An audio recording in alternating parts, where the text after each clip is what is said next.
This is the giant Continuum W. It's not real clear, but hopefully it'll be clear enough that this will help somebody.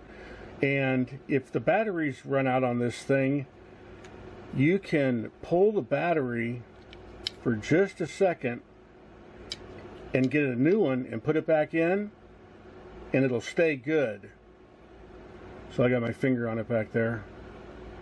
But if you pull the battery and you leave it out, 1, 2, 3, 4, 5, 6, 7, 8, 9, 10, it's gone.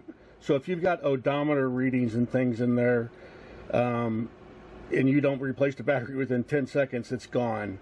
So when you put the battery back in, you're going to get this screen, this test screen. And the battery you want for this is a CR2032. And let me go ahead and put the back on. And what I'm going to do is show you how to set this thing up, because there is no video about it. You tighten that back up, not too tight. I mean, don't be crazy about it. Okay, and then once the new battery's in, you're going to see this test patterns going on. And the two main buttons we're going to deal with on this is this big round button on the front, oval button, and this thing here that's called set button right here. So when it's in your testing phase to see if your LED, because this is showing you your LED either works well or doesn't work well, and it will show you, like if your LED screen's starting to go out, you'll see some of these numbers not show up as well.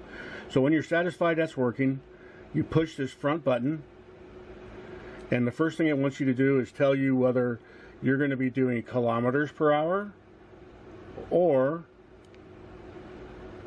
miles per hour. And you can rotate between those two by just pushing the front button. And when you have that set and what you want, you push this set button on the back with a pin, and then it's set for miles per hour. The next thing it's going to have you do is tell it how big your wheel is by using a code. And I'll put a chart on the screen here, right here.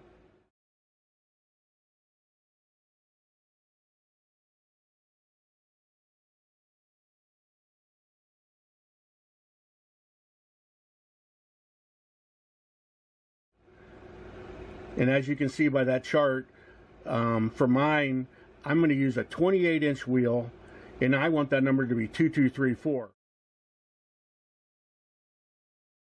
But as you can see, if you look back at the chart, it can be any number, whatever you want it to be. So to change that number, you do short pushes, and when it's set to the one you like, then you do a long push and hold down, and it goes to the second one.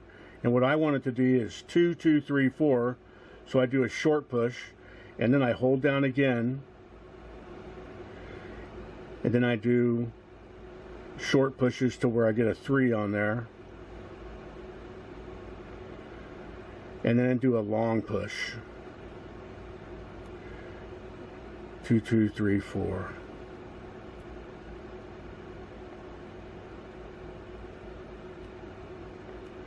Okay, so now when I'm happy with that, then I set this thing again. So see what it says. That's going to be set so that it's the circumference of the bike, how much it goes around, so it can tell you how fast you're going and how far you went. Then you push set again.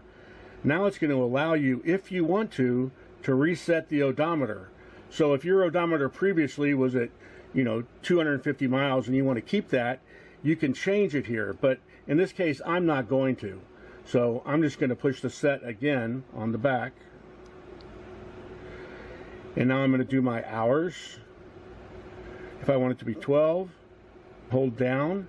And my time to do, so there's a long set to go from 12 hours. It could either be 12 hours or 24 hours.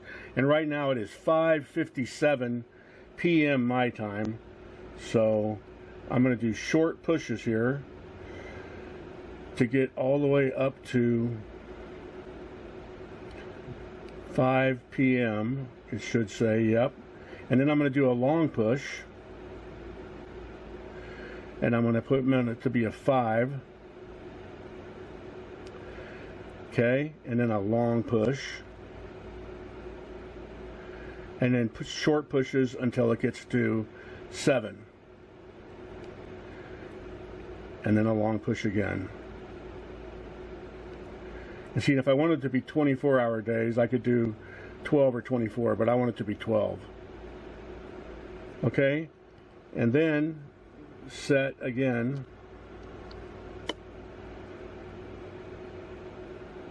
And we're ready to go. And then I'll put the instructions for the other things you can do, but that'll get you going to set your time and how big your wheel is and get going on this thing. There wasn't a video out there for it, so now there is, and if nobody else ever looks at it, the next time my battery goes dead, I won't have to find the instructions again. Okay, there you go.